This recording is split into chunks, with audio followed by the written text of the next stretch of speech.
Abraçar árvores é uma maneira de mostrar que você se preocupa com elas. 1, 2, 3, 4. Oi, pessoal, bem-vindos a mais um episódio do Que Bicho é Esse?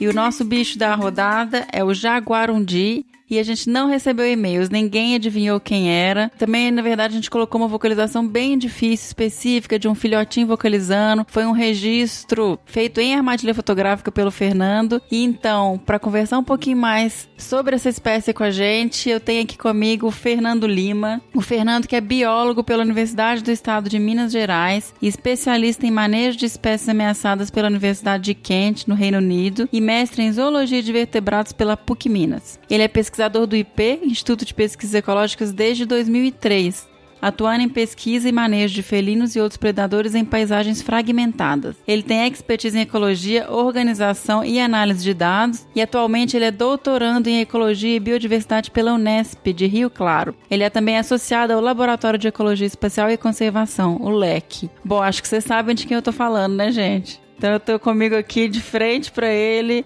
numa entrevista que pode ser até uma prévia já do que a gente vai ver quando tiver o episódio do Fefo. Fê, bem-vindo. Vai falar pra gente um pouquinho aqui sobre o jaguarundi. Oi, pessoal. Bom, primeiramente eu queria agradecer enormemente o convite. É uma honra muito grande poder participar aqui desse podcast. Eu fiquei muito lisonjeado, né? Eu acompanho aí há um bom tempo. Eu acho que eu já ouvi todos os episódios. E é uma satisfação muito grande estar aqui hoje como convidado, finalmente, para poder falar um pouquinho dessa espécie tão interessante que é o jaguarundi. Bem-vindo!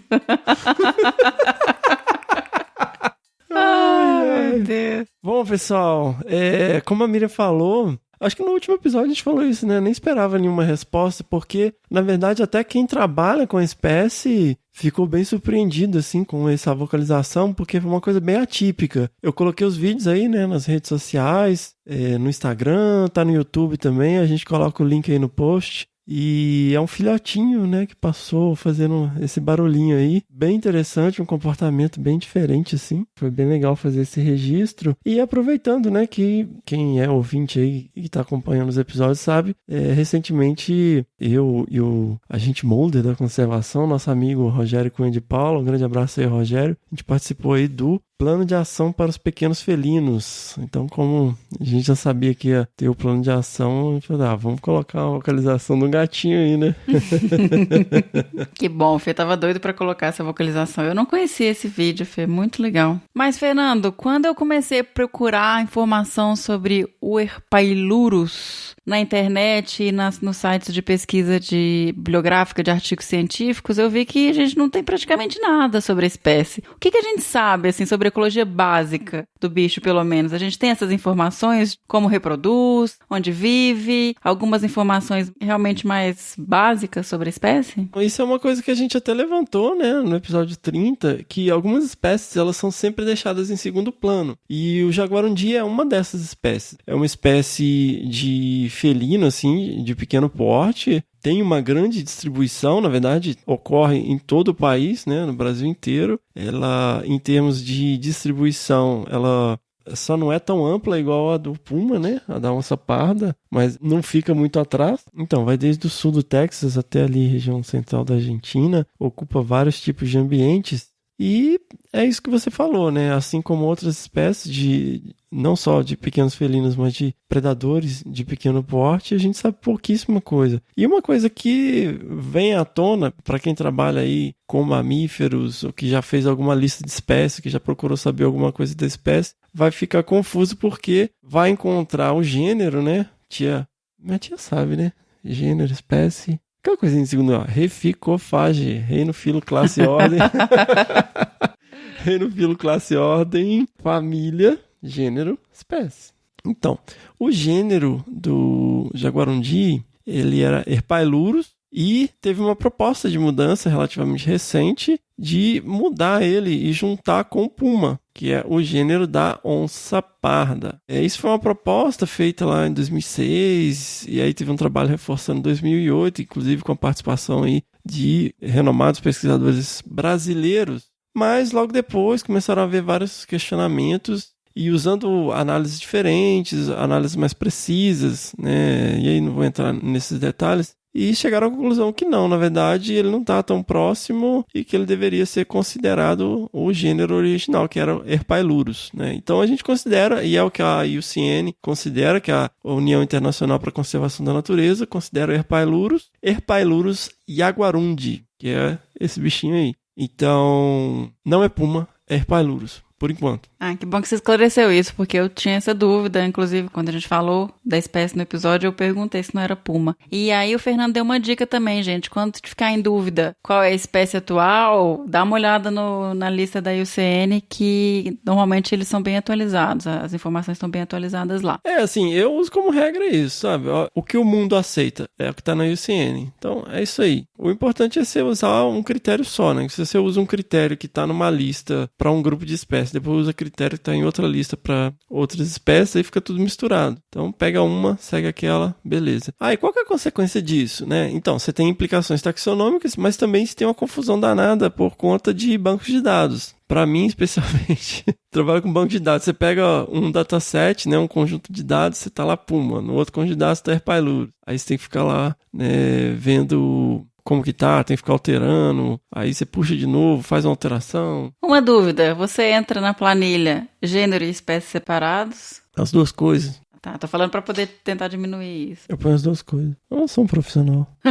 Inclusive, gente, em breve vamos anunciar um curso aqui de banco de dados, porque todos precisamos disso. Boas práticas. Mas vamos lá falar do jaguarundi. O que mais a gente sabe sobre ecologia básica, assim? Quantos filhotes tem, período reprodutivo, tem essas informações? Então, assim, é aquele dilema, né, desses bichos. Assim, muita informação vem do cativeiro, mas a gente tem algumas coisas da natureza também. Então, em média aí, você vai ter a ninhada de 2 filhotes, mas pode chegar a mais que isso, pode chegar a 4. Não é um bicho muito grande, né? Um peso médio aí de 5 quilos, predominantemente terrestre, né? Você observa isso nos registros e também pelas características morfológicas. É uma espécie que não tem grandes adaptações para o estrato arbóreo, mas usa também o estrato arbóreo. E é importante ressaltar também, gente, quando a gente fala essas características gerais, nós estamos falando dos grandes padrões da espécie, né? Então você fala assim, ele falou que ela é predominantemente terrestre, mas eu já vi não sei aonde o bicho em cima da árvore. Tá, ele vai em cima da árvore. O peso médio é 5 quilos, mas ele pode ir para mais ou para menos. Número de filhotes, mesma coisa. E então assim, é um animal que consegue percorrer distâncias relativamente grandes, né, para o seu tamanho, em um período curto de tempo, aí em 24 horas, pode chegar a alguns quilômetros, né? E é diferente dos outros gatos selvagens, predominantemente diurno. É uma característica muito distinta, assim. Basicamente, a maior parte dos registros é entre as 6 da manhã e as 6 da noite. 6 horas já é a noite, né? Falo tarde. Então, às 6 da tarde.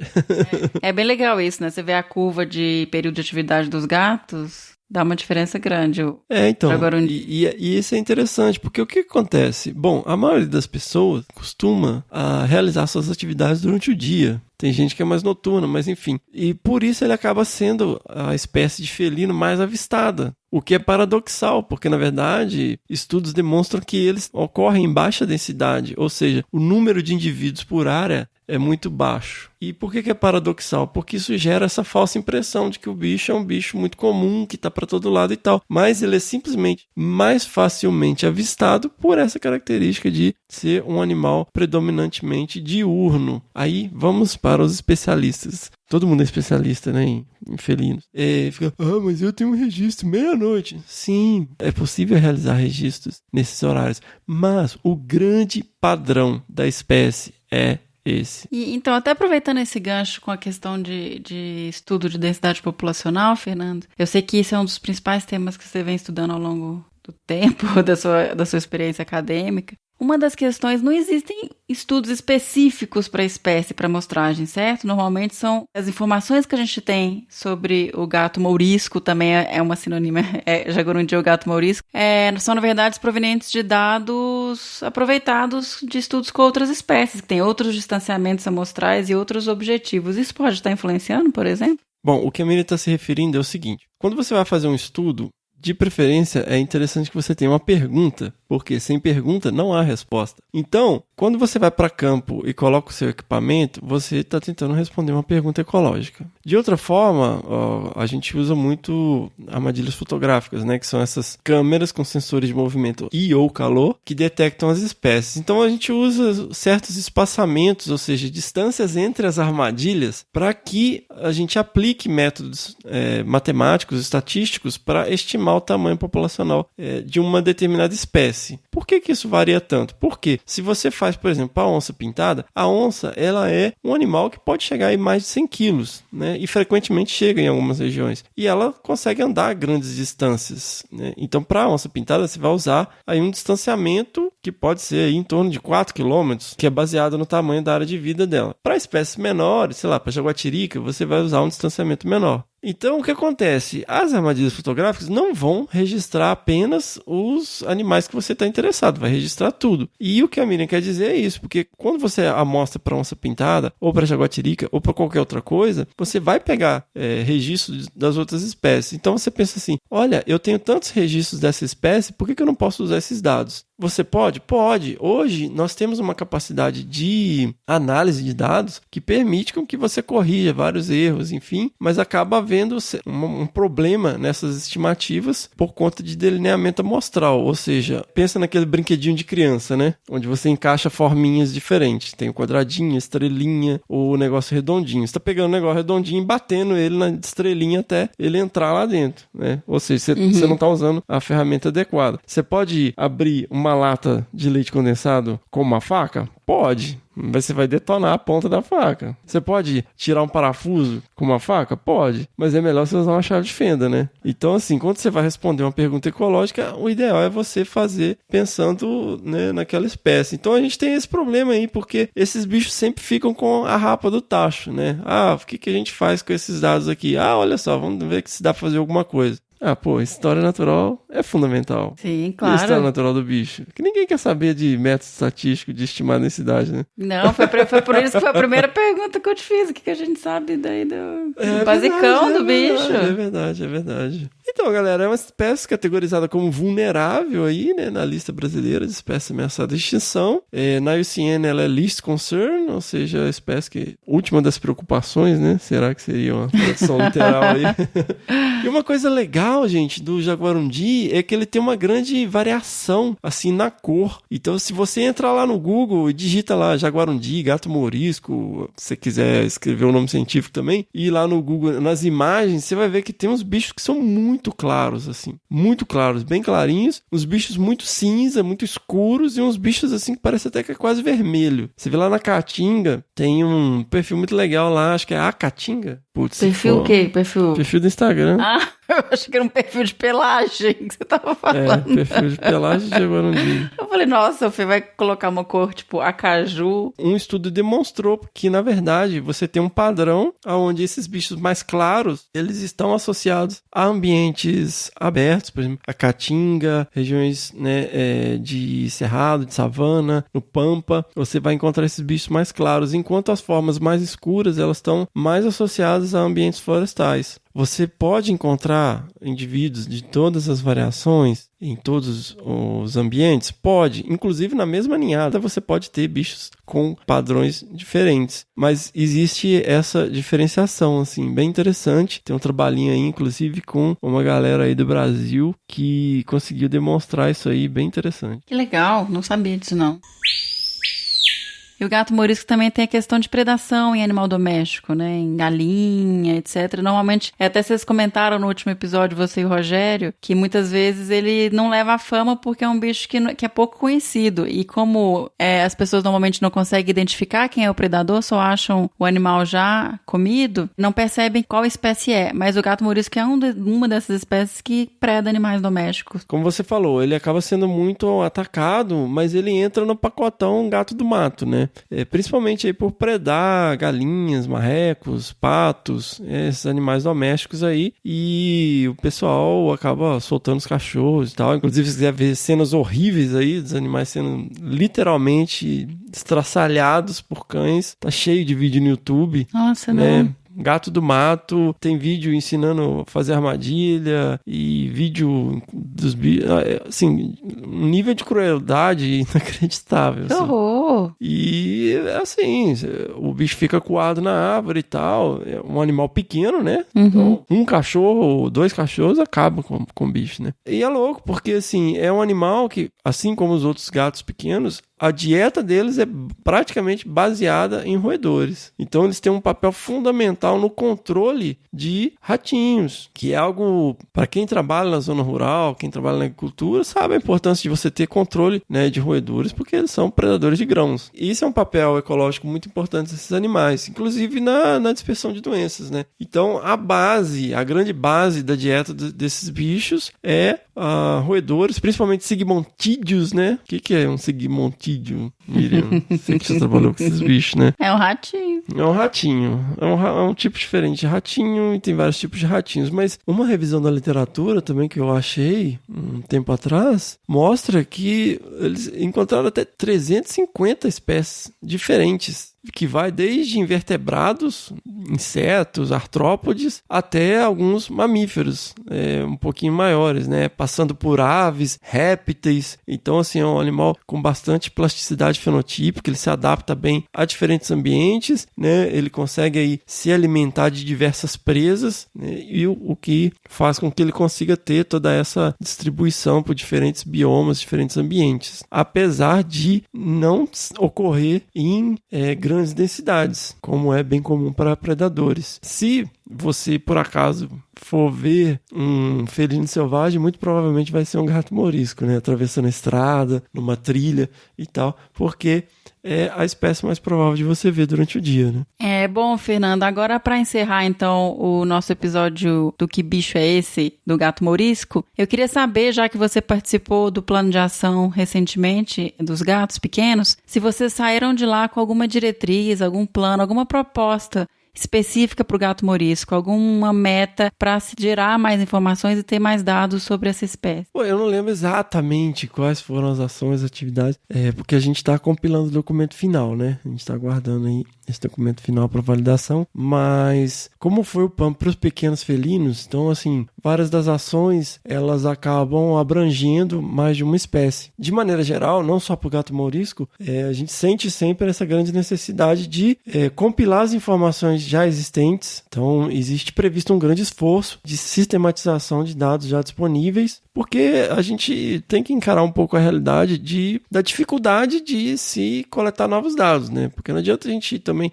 participa de vários eventos, de várias discussões, de vários congressos, workshops, e chegar sempre na conclusão final de que são necessárias maiores informações, né? Então, assim, a gente acaba não saindo do lugar. Então, é óbvio que são necessárias maiores informações. Ninguém está falando aqui que a gente não vai estudar mais os bichos e vai só ficar compilando informação já existente. Mas existe um grande esforço nessa direção de se buscar maiores informações, e a gente tem detectado uma grande lacuna em relação a estimativas mais precisas, mais robustas em número de indivíduos na natureza. Estimativas de densidade, como fazer isso, principalmente porque aí também não vou entrar nesses detalhes, mas vale falar que é uma espécie um pouco mais difícil de você estimar a densidade, porque comparado com os outros felinos pintadinhos, jaguatirica, o gato do mato pequeno, a própria onça pintada, você consegue identificar os indivíduos numa fotografia. Então, se você pega uma fotografia de uma jaguatirica e compara com outra fotografia, pelo padrão de pelagem, que é como uma impressão digital, ou seja, não existem dois iguais, você consegue dizer se é a mesma jaguatirica ou não. Já o gato mourisco, como ele não tem marcações individuais, é muito difícil você dizer se é o mesmo indivíduo ou não. E os principais modelos que permitem a gente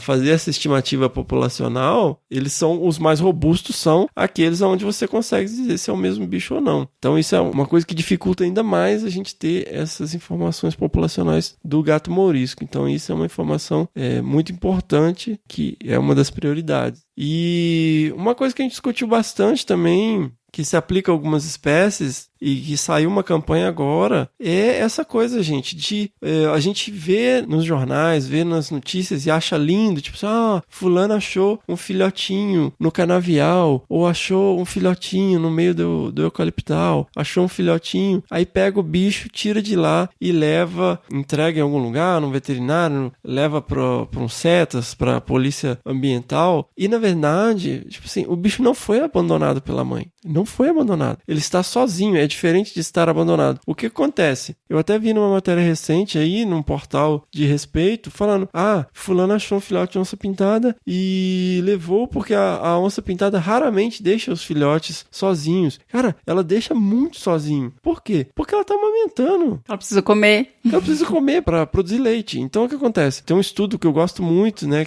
foi feito no Peru, um artigo de 1988 da Emmons, eu vivo falando dele, e ela descreve o padrão de comportamento de jaguatiricas, ela descreve várias questões, e uma delas é uma fêmea que ela acompanhou que estava com filhote, e o bicho não para de caçar, ela está saindo o tempo todo em busca de alimento, por quê? Porque ela está amamentando. Então ela acaba deixando realmente o filhote e por várias horas. E aí a pessoa passa, meu Deus, esse bichinho está abandonado. Cara, na verdade a mãe pode estar até ali perto, e você está simplesmente removendo o animal. E isso é uma coisa que está se tornando muito séria, porque com a perda de hábitat, o que acontece? Os bichos estão tentando se virar. Então tem bicho fazendo ninho no meio de plantações. E isso tem acontecido muito em áreas de silvicultura, áreas próximas a habitações, né, próximas à floresta, à região rural, e as pessoas acham lindo, né?